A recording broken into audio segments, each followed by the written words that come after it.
నాతోటి చర్చ చేయాలంటే ఒకటే, మాట్లాడే స్వేచ్ఛ ఉన్నది, కామెంట్ పెట్టే స్వేచ్ఛ ఉన్నది, అంతవరకే నేను స్టిక్. మిగతా అన్ని కలపకు దయచేసి. నేను అనలేదు, అవి కలపకు. నేనే చెప్తున్నా, ఫస్ట్ నేనే చెప్తున్నా అవి తప్పు రాని.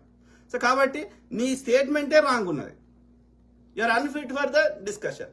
నువ్వు చర్చకి పనికిరావు, ఎందుకంటే నీకు క్లారిటీ లేదు. ఏం మాట్లాడుతున్నావు నీకు క్లారిటీ లేదు. సో నేరం చేసేవాడిది కూడా స్వేచ్ఛ. తప్పు, నీ స్టేట్మెంటే తప్పు. నువ్వు బ్రెయిన్ పెట్టి ఆలోచించు. మామూలుగా మాట్లాడడం వేరు, మాటలతో అవమానపరచ అంటారు మాటలతోటి. మరి వానికి ఉన్నదే నోరు కదా, అంటారు. నీకు కూడా అనే స్వేచ్ఛ ఉంది. వాడు మాటలతో అవమానిస్తే నువ్వు కూడా అవమానించు, కానీ వాడిని మాట్లాడొద్దు అనే హక్కు నీకు లేదు. వాడిది నేను తిట్టినా అనుకో, ఇంకోటి బాడుకావు దేడుకావు, నువ్వు కూడా తిట్టు, కానీ నన్ను అనొద్దు అనే హక్కు నీకు లేదు. I have that freedom. ఆ ఫ్రీడమ్ కూడా తీసేసే హక్కు లేదు. మాట్లాడుకునే, ఆ తిట్టుకునే, ఆ వెంటింగ్ అయ్యే అట్లాంటి అది కూడా తీసేసే హక్కు ప్రజాస్వామిక దేశం లేదు. నువ్వు అన్నది ఓకే, నియంత్రణలు ఉన్న దేశంలో ఉండవచ్చు, ప్రజాస్వామిక దేశం లేదు. India is largest democratic country, America is the biggest democratic country. కాబట్టి ప్రజాస్వామ్యం ఉన్న దేశాల్లో ఆ మాట్లాడుకునే స్వేచ్ఛ, తిట్టుకునే స్వేచ్ఛ, ఆ భావ స్వేచ్ఛ ఉంది.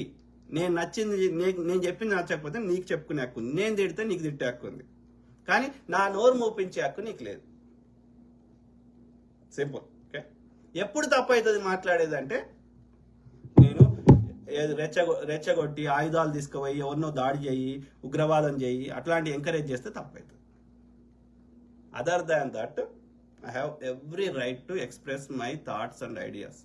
నాకు నచ్చింది నేను చెప్పుకునే హక్కు ఉంది. తీవ్రవాదాన్ని ఎంకరేజ్ చేసే విధంగా, ఫిజికల్ వైలెన్స్ ఎంకరేజ్ చేసే విధంగా నేను మాట్లాడితే తప్ప, ఓకే, మిగతా ఏ విషయంలో కూడా నాకు మంచి కరెక్ట్ అనిపించినా తప్పు అనిపించినా నాకు చెప్పుకునే హక్కు ఉంది. దాన్ని తీసేసే హక్కు మోడీ కాదు, వాని తాతకు కూడా లేదు. సింపుల్. సో ఫర్ ఎగ్జాంపుల్, ఇప్పుడు ఒకడు ఎస్సీ ఎస్టీ వాడిని కులం పేరుతో దూషించాడు. ఓకే, అది నేరమేగా, మాటలతోనేగా అన్నాడు, భౌతిక దాడి చేయలేదు కాబట్టి నేరం కాదు అని అంటావా? అనలేవుగా. Don't be hypocrite. Okay, SC ST విషయం వచ్చింది. ఎస్సీ ఎస్టీ విషయంలో ఏది కులం పేరు పెట్టి దూషిస్తున్నావు అని. ఓకే, అది ఆ ఎదుటి వ్యక్తి ఆ కులం పేరు మీద సమాజంలో ఒక ఏమంటారు, ఇప్పుడు ఇంతకుముందు చెప్పినది కూడా ఏది, ఒక మాటల ద్వారా నేను తీవ్రవాదాన్ని ఎంకరేజ్ చేస్తున్నా, మాటల ద్వారా నేను ఒక ఫిజికల్ దాడులు చేయమని చెప్తున్నా, అది నేరం అని చెప్తున్నా. Okay, this also comes under such kind of thing. ఏది, కులం పేరు మీద దూషించడం అనేది కమ్స్ అండర్ ఏమంటారు, వాడిని సమాజంలో నేను బతకకుండా చేస్తున్నా, అప్పుడు నేరం అవుతుంది. ఆమె బట్టలు వేసుకుంటే ఆమె తొడలు కనిపించేటట్టు చేస్తే ఆ తొడలు అందంగా ఉన్నాయంటే తప్పు కాదురా అయ్యా. రామ్ గోపాల్ వర్మ ఉన్నాడు రా అయ్యా. ఓకే, ఆమె పేరేంది, ఆమె ఒకటి ఉండే కదా, ఆశిరెడ్డి. ఓకే, ఆమెను వాడు ఫిజికల్గా నాకిండు, పబ్లిక్లో ఇంటర్వ్యూలో అది చేసిండు. అంతకుముందు ఏం చేసిండు, అందరు ఈ పాట ఆ పాట అంటే నా తొడలు చూస్తే నాకు ఇట్లా అవుతుంది అంటాడు. అది అడుగుతుంది ఆ పోరి వచ్చి, ఓకే, నీకు ఆడదానిలో ఏ పాట ఇష్టం అంటది అంటే యువర్ యాస్ అంటాడు ఆడు. మరి వాడిని ఎన్ని కేసులు పెట్టాలరా? వాడు ఫిజికల్గా చేసిండు, వాడు రోజు ఫిజికల్గా చేస్తున్నాడు, లంగ కథలు పడుతున్నాడు, అవన్నీ వేరే ముచ్చట. వాళ్ళకు కూడా ఇష్టం ఉంది, ఎవడు కంప్లైంట్ చేస్తలేడు. కానీ అదర్ దాన్ ఫిజికల్, ఓకే, వాళ్ళ ఇష్టంతో చేస్తున్నారు, ఎవరి సమస్య వస్తలేదు. అదర్ దాన్ ఫిజికల్ వాడు ఎన్నిసార్లు వచ్చి ఎన్ని స్త్రీల యొక్క ఎన్ని పాటల గురించి ఎన్ని మాట్లాడిండు ఇప్పటి వరకు అన్ని, మరి మేము ఎన్ని కేసులు పెట్టాలి మరి? అంటే దాని అర్థం ఏంది, ఆ మాట్లాడుకునే స్వేచ్ఛ ఉంది అని అర్థం. లేకపోతే వాని మీద పెట్టకపోతారు ఇప్పటివరకు. ఎప్పుడు నువ్వు చెప్పింది మాట ఎప్పుడు తప్పు? 2-3 సందర్భాల్లో తప్పు. కరెక్ట్, కులం పేరుతో దూషిస్తే, ఎందుకంటే ఆ కులం పేరు మీద నేను వివక్ష చేస్తే వాడు సమాజంలో తిరగలేడు కాబట్టి, వాడి పనులు వాడు చేసుకోలేడు కాబట్టి, వానికి నష్టం జరుగుతుంది కాబట్టి తప్పు అవుతుంది. లేదు, తీవ్రవాదాన్ని ఎంకరేజ్ చేస్తే, హింసను ఎంకరేజ్ చేస్తే తప్పు అవుతుంది. కానీ జనరల్గా నాకు కనిపించిన దాని మీద నాకు తోచిన కామెంట్ పెడితే, ఆమె ఇవి పెద్దగా ఉన్నాయి, అరే మంచిగా ఉన్నాయి అంటే, నువ్వు కనిపించేటట్టు వేసుకుంటే వాడు అంటున్నాడు, ఉంటే ఉన్నాయి, ఏముందల్లా? లేనిదైతే అంటలేడు కదా వాడు. ఎందుకంత వీలైతే అవేం చెడ్డవి కాదు కదా. నీ శరీరంలో మిగతా కాలు చెయ్యి లెక్క అవి కూడా ఒక భాగమే కదా, తప్పేం కాదు కదా. అలా పైన ఉన్న తోలు తీసేస్తే లోపల ఉన్నది కొవ్వు పదార్థమే కదా, ఏమున్నది అలా? బ్రెస్ట్ క్యాన్సర్లు వచ్చి కోసుకుంటారు కదా. ఏమున్నది అలా? బిడ్డకు పాలిచ్చడానికి ఒక సృష్టి చేసిన ఒక ఒక పిల్ల పాలిచ్చే ఒక ఒక ఇది కదా, ఏముంది అలా? అలా ఏం పాడైంది?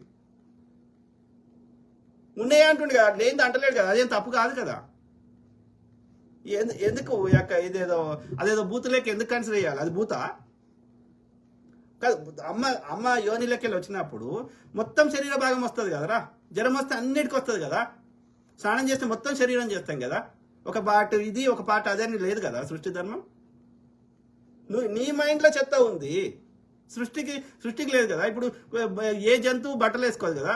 ఆడకుక్కని చూస్తే నీకు ఫీలింగ్స్ వస్తాయరా? దానికి అవి ఉన్నాయి ఇవి ఉన్నాయి అంటావా నువ్వు? అది బట్టలు వేసుకోదు కదా. కాబట్టి వానికి ఏదో అనిపించింది అంటున్నాడు, వాని బ్రెయిన్ బట్టి, వానికి ఉన్న మెచ్యూరిటీ లెవెల్ బట్టి, వాని అండర్స్టాండింగ్ బట్టి. దానివల్ల ఈమెకేం నష్టం జరుగుతుంది? వాటిలైతే లేనిదైతే అంటలేడు కదా. I don't know. Use brain brother, use brain. We have to be genuine ఉండాలి కదా, మనం మాట్లాడేది కొంచెం మేక్ సెన్స్ ఉండాలి కదా. ఆ మాత్రం స్వేచ్ఛను తీసేస్తే ఈమెకేమో బట్టలు ఇప్పుకునే స్వేచ్ఛనిచ్చి వానికి కామెంట్ పెట్టే స్వేచ్ఛ లేకపోతే ఇదేమి సమన్యాయం అవుతుంది? అది ఇదేమి ఒక పద్ధతి అవుతుంది? అది కరెక్ట్ కాదు, అది కరెక్ట్ కాదు. ఓకే, ఆ బేసిక్ తీసేసే హక్కు లేదు. ఓకే, ఆ బేసిక్ ఫండమెంటల్ రైట్స్ తీసేస్తే అది ఇంకో రకం తయారవుతుంది, వైలెన్స్ కింద అవుతుంది. ఓకే, ఆలోచించు బ్రదర్. తెజావత్ బ్రదర్, మీ కామెంట్ చదువుదాం బ్రదర్. మిత్రుల ఏమంటున్నాడు రాజేష్ రోహిత్? ఎవడన్నా వాడు ఇలా ఉన్నాడు, కామెంట్ పెడుతున్నాడు చూడు. ఈ కామ్రేడ్ క్రిష్ తెజావత్ నవ్వుతున్నాడు చూడు. ఈడి కింద కామెంట్ పెడుతుండే కదా, వాచింగ్ అని వస్తుంది కదా. సో ఆడే కామ్రేడ్ ఏడు ఉంటాడో నాకు తెలియదు కానీ కామ్రేడ్ క్రిష్ తెజావత్. ఏమన్నాం రా, మనం ఏం అంటలేం కదా. అరే వానికి కనిపించిందో ఆడేదో అనుకున్నాడు, ఏదో బచ్చగాళ్ళు పోరగాళ్ళు అనుకున్నారు. అది ముసలిదైతే దాని మీద కామెంట్ అనే పెడతారా? ఏదో పెట్టుకున్నాడు, నీకు నచ్చకపోతే నీకు బట్టలు చిన్నగా వేసుకొని తలకాయ తిప్పుకోమని వచ్చు. కానీ నువ్వు కూడా వాడి కామెంట్ పెట్టి నాకు నచ్చలేదు అనుకో, నువ్వు కూడా తలకాయ తిప్పుకొని పో. ఎందుకంత విలువిస్తున్నావు వానికి? రాజేష్ మామిడిపల్లి, నన్ను కూడా చాలా సందర్భాల్లో మంచి బట్టలు వేసుకో అని చాలా మంది చెప్పారు. ఒక కంపెనీలో కొత్తగా జాయిన్ అయ్యాను నేను, నాకు తెలియక టీ షర్ట్ వేసుకున్నాను. వాళ్ళు చెప్పారు ఇది కాదు షర్ట్ వేసుకోవాలి. ఒకసారి నేను బీచ్లో ఫ్లోరిడాలో డ్రాయర్ వేసుకున్నాను. అందరూ చూశారు వింతగా. ఎవరూ చెప్పలేదు కానీ యూరోప్లో వేసుకుంటారు అంట. నాకు తర్వాత వేరే ఎవరో చెప్పారు, అమెరికాలో మగవాళ్ళు. కరెక్ట్ బ్రదర్, ఎందుకంటే ఈ గీలు ఉంటారు కదా, ఈడ ఇండియాలో కూడా అట్లా తయారైన ఇప్పుడు అంత గలీజ్ అయిపోయింది. ఒకప్పుడు మొగోడు ఇప్పుడు మొగోడు ఒక బండి మీద పోవాలంటే ఇవాళ ఏమంటారు ఆలోచించాల్సిన పరిస్థితి తీసుకొచ్చారు. అంటే మన ఇక్కడ ఉన్నది దరిద్రం ఉంది, ఇక్కడ దరిద్రం ఆడ కూడా తీసుకొస్తారని. సో కాబట్టి ఈ యొక్క మొగోళ్ళు అదే అందుకని షార్ట్ వేసుకోవాలి, అదే షర్ట్ వేసుకోవద్దు, అదే డ్రాయర్ వేసుకోవద్దు, అండర్వేర్ అదే బయట వేసుకోవద్దు అండర్వేర్. సో మగవాళ్ళు షార్ట్ వేసుకుంటారు బీచ్లో యూరోప్లో. అయితే నడిచిపోద్ది అని నాకు ఎవరూ చెప్పలేదు, కానీ వాళ్ళు వేరేలాగా చూశారు. అవును, గేలు ఉంటారు కదా అందుకని. సో చూసారు. అలాగే ఇంకొక దగ్గర నాకు కట్టు బనీను తీసుకెళ్తే ఎవరో చెప్పారు, ఎవరో ముసలతను ఆడవాళ్ళకి కాదు మగవాళ్ళకి కూడా. కరెక్ట్. బోత్ సమాజము, ఒక్కొక్క సమాజము అంటే అమెరికాలో ఒక పద్ధతి ఉంటుంది, యూరోప్లో ఒక పద్ధతి ఉంటుంది, ఆస్ట్రేలియా ఒకటి ఉంటుంది, ఆఫ్రికాలో ఒకటి ఉంటుంది, ఇంకో దగ్గర ఒకటి ఉంటుంది, న్యూడ్ బీచ్లో ఒకటి ఉంటుంది. ఒక్కొక్క ఏరియాని బట్టి, ఒక్కొక్క దేశాన్ని బట్టి, ఒక్కొక్క సమాజంలో ఉన్న అక్కడ ఇది నార్మల్, అది కరెక్ట్ ఆ దేశంలో ఆ ప్రాంతంలో. కానీ ఇంకో దగ్గరికి పోతే అది తప్పు. ఇప్పుడు ఇండియాలో చూద్దాం, గుడికి పోయేటప్పుడు ఒక ఎక్స్పెక్టేషన్ ఆశిస్తారు, అదే స్విమ్మింగ్ పోయినప్పుడు ఇంకో ఎక్స్పెక్టేషన్ ఆశిస్తారు, ఆఫీస్కి పోతే ఒక రకమైన డ్రెస్లు ఎక్స్పెక్ట్ చేస్తారు. సో కాబట్టి మనం ఎక్కడ సిచ్యువేషన్ తగ్గట్టుగా అక్కడ చేసుకుంటాం అంతే. కామన్ సెన్స్ ఇది ఎవడో ఎక్కడో చెప్పాల్సిన అవసరం లేదు. Use common sense. అందరి లెక్క నేను ఉండా, నాకు నచ్చినట్టు ఉంటా అంటే మరి వాళ్ళు ఫిజికల్ దాడులు చేయనంత వరకు వాళ్ళకి తోచింది, వాళ్ళకి అనిపించింది పడు, ట్రోలింగ్ చేస్తే పడు. ఇప్పుడు కరెక్టా కాదా? ఇప్పుడు సముద్ర నీళ్ళలో పోయి స్విమ్మింగ్ చేసేటప్పుడు, లేకపోతే ఆ యొక్క బీచ్లకు పోయి ఇంకో దగ్గరనో నీకు ఇష్టం ఉన్నట్టు మొత్తం ఇప్పుకొని తిరిగినా పెద్దగా ఎవరు పట్టించుకోరు సాధారణంగా. ఓకే, అయినా సరే వానికి తోచింది కామెంట్ చేస్తే చేసుకోరు. Okay, so similar. ఓకే, ఎక్కడ ఎట్లా ఉండాలనో అట్లా ఉంటే సాధారణంగా ట్రోలింగ్స్ రావు సాధారణంగా రావు. ఏది సిచ్యువేషన్ తగ్గట్టుగా మనం డ్రెస్ వేసుకుంటే ఆడ్గా బిహేవ్ చేసినప్పుడే ట్రోల్ చేస్తారు. ఎందుకంటే వాళ్ళకి నచ్చలేదు కాబట్టి వాళ్ళు ట్రోల్ చేస్తున్నారు. అన్నప్పుడు నీకు సర్దిద్దుకోబద్దితే ఏమన్నా అలా మేక్ సెన్స్ ఉంటే సర్దిద్దుకో, లేదు నేను మొండిగా అట్లనే ఉంటా అంటే ట్రోల్స్ వాడు. అంతేగాని నేను ఎట్లున్నా సరే నన్ను ఎవడేమనొద్దు అంటే సాధారణంగా అనరు. ఇప్పుడు గుడికి బొట్టు పెట్టుకొని మంచిగా తయారై ఒక సిస్టమేటిక్ వస్తే ఎందుకంటారు? గుడికి బికిని మీద వస్తే ఎందుకు గుళ్ళకు కూడా రానియాడు పూజారి. ఎందుకంటే నాట్ బికాస్ నువ్వేదో చూస్తున్నావు నీకేదో అవుతుందని కాదు, ఆయనకేదో ఫీలింగ్స్ వస్తున్నాయని కాదు. ఓన్లీ బికాస్ ఆడ గుడికి వచ్చిన వాళ్ళు పూజ మీద దేవుని మీద కాన్సన్ట్రేట్ చేయాల్సింది ఆ అటెన్షన్ డైవర్ట్ చేస్తున్నావు, నీ మీద పోతుంది ఫోకస్. సో అక్కడ పూజ చేయడానికి ఆ యొక్క ఏ పర్పస్కి అయితే గుడికి వస్తున్నారో భక్తులకి వాళ్ళకి డిస్టర్బ్ అవుతుంది. వాళ్ళ కార్యక్రమాలు చేయకుండా నువ్వు డిస్ట్రాక్ట్ చేస్తున్నావు వాళ్ళ అటెన్షన్ని. కాబట్టి వద్దంటారు. నిన్ను చూస్తే నీ బట్టలు లేకుండా చూస్తే నాకు ఫీలింగ్స్ వచ్చి నీ తొడల మధ్యలో నాకేదో పెట్టాలని కాదు, జస్ట్ టు ఆ అంబియన్స్ని పాడు చేయొద్దని, ఆ వాతావరణాన్ని ఖరాబ్ చేయొద్దని అంతే. అక్కడ ఏ పర్పస్ మనం పోయినామో ఆ పర్పస్ని డిస్టర్బ్ చేయొద్దని అంతే. ఇప్పుడు వర్క్ ప్లేస్కి వస్తే ఇట్లా ఉండాలని ఎందుకు పెడుతున్నారు? ఎందుకంటే ఆ వర్క్ ప్లేస్ యొక్క ఎన్వైరన్మెంట్ని మనం చెడగొట్టొద్దని, ఆ పవిత్రతని పొడగొట్టొద్దని, ఆ వర్క్ మీదనే మన ఫోకస్ ఉండాలని, మిగతా ఏది మన అటెన్షన్ డిస్ట్రాక్ట్ చేయొద్దని. Use common sense. నువ్వు కామన్ సెన్స్ వాడి ఎట్లా ఉండాలని అట్లా ఉంటే ఎవ్వడూ ట్రోల్ చేయడు నిన్ను. నువ్వు ఆడ్గా బిహేవ్ చేసినప్పుడు, మెజారిటీ ప్రజలకి ఎక్స్పెక్టేషన్ భిన్నంగా చేసినప్పుడు డెఫినెట్లీ ట్రోల్ చేస్తారు. అయితే నీ పద్ధతులను మార్చుకో, లేదు అంటే ట్రోల్స్ని తీసుకోవడానికి సిద్ధంగా ఉండు. నాకు నచ్చినట్టు చేస్తా, నాకు చివరితనం ప్రదర్శిస్తా, మెజారిటీ ప్రజలు ఎట్లా ఇది నార్మల్ అంటున్న దాంట్లో నేను అబ్నార్మల్గా ఉంటా అంటే వాడేం నేను ఫిజికల్గా దాడులు చేస్తలేడు, ఏది ట్రోల్ చేస్తున్నాడు. ఆ ట్రోల్ని తీసుకో. నువ్వు అయినా సరే మెజారిటీ ప్రజల యొక్క మనోభావాలని పట్టించుకోను అంటే రేపు కొత్త చట్టం వస్తుంది.